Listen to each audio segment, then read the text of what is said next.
Oh, bro, I was pissed. I was livid, right? Because so I just told you I joined because of a female. Right. All right. We actually went to boot camp at the same time, and then so we were on the same track, Okay. right? So we were on track. So I was Charlie Company, Okay. and she was whatever Oscar The or equivalent. whatever it was, whatever. But we were on the same track, and then she got dropped because she couldn't shoot. So she got dropped from the rifle range. Womp, womp, womp. Yeah, hold on real quick. Right? So she got dropped, and not like out here where you get dropped a week in a male battalion or a male company, you get dropped back a week because there's another company right behind you. She got dropped back a whole month. Right? So she changed companies, everything like that. So her graduation date changed, everything, you know what I'm saying? Everything was crazy. So Right. lo and behold, we end up going to MOS school, blah, blah, blah, all this other stuff. So we end up breaking up.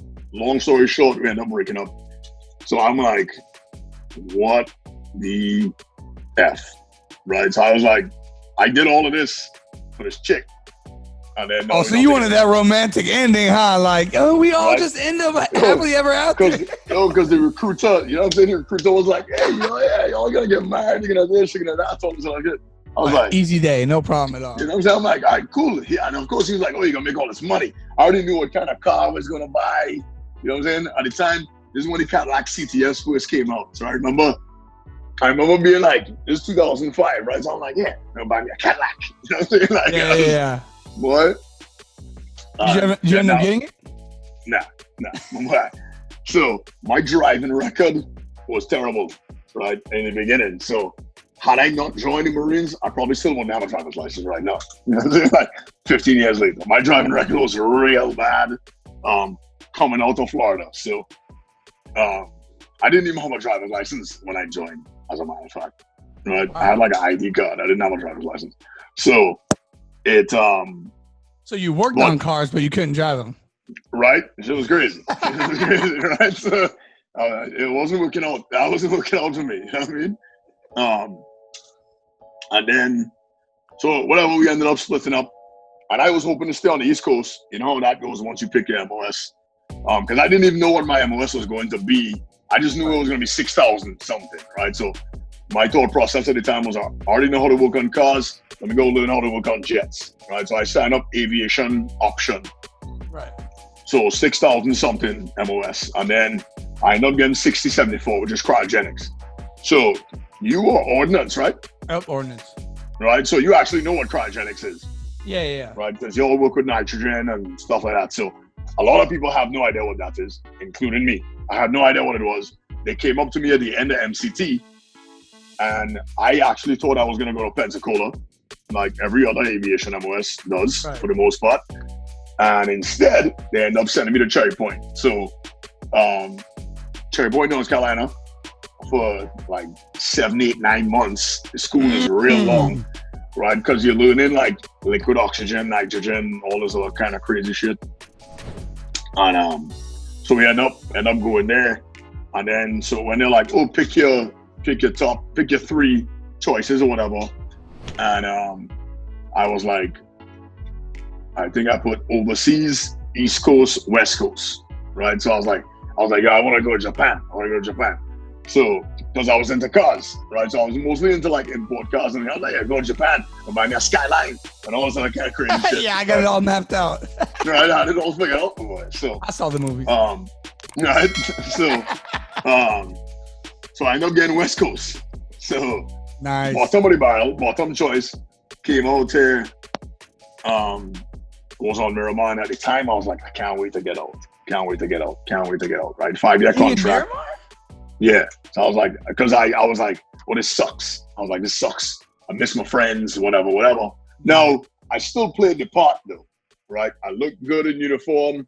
I worked out all the time, took care of my stuff. You know what I mean? It was super organized. My barracks room was immaculate, right? I had drank the Kool-Aid in terms of looking the part. Yeah. And carrying myself professionally, right? But my intention was not to stay in by any means.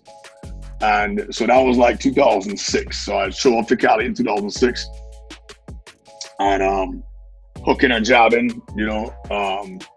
And then come 2008, I deployed to Al-Assad, right? Camp Cupcake. Right, so go out there, I get there in January, and I had some really, really good leaders. Prior to that, I had some not great leaders. You know what I mean? I had some not excellent NCOs in particular, and they were the type of people that if they hadn't already done something, they weren't gonna put you on it, right? So I remember I used to make myself busy, right? So we got gay. I would never be sitting around, right? Like, because this was a time where you didn't go sit in the office with the NCOs. You know what I'm saying? Like, if you were a PFC and you saw a corporal coming, you did it to the rear, like an immediate to the rear, and you went in the other direction, right? Facts. Right. So, and you didn't even speak to staff NCOs, right? Like, chain of command was super intact. Like, you better talk to the lance corporal before you talk to the corporal, before he talks to the sergeant, before he talks to staff, and so on and so forth of the chain. And I remember one day the 3rd Mall Sergeant Major shows up at our shop with the colonel, right? And I was like, attention on deck. And he was like, the Sergeant Major was like, who are you? I'm like, my name is PFC, do it all right to Lance Corporal, whatever I was at the time. Right. I think it was a Lance. I was like, my name's Lance Corporal, do it all right, with Sergeant Major, bam, locked, right? Parade rest, boom, boom, super tight.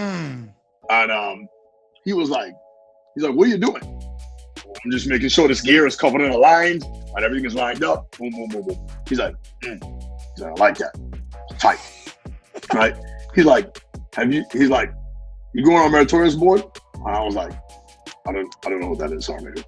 Right? So the rest of the shop, they worked their way inside, and my staff in GYC, he was a gunner sergeant. The Sergeant Major asks him, why has this Marine never been on meritorious board? Right? And it was like, ooh. So it was just, and then after that, it was just like rapid fire shots after that, right? So, and again, like I said, prior to that, the NCOs that I had weren't, they were very do as I say, not as I do type of people. Right. And kind of like just prior to that and after that, there was a lot of things. I put myself in positions to where I was interacting with senior leadership a lot, right? So I made a reputation for myself, and it benefited me, right? Because I was able to go to different courses, and I was on color guard, and I was on this, I was on that, and I was super squared away. So I gained a reputation in the fleet for being that guy, right?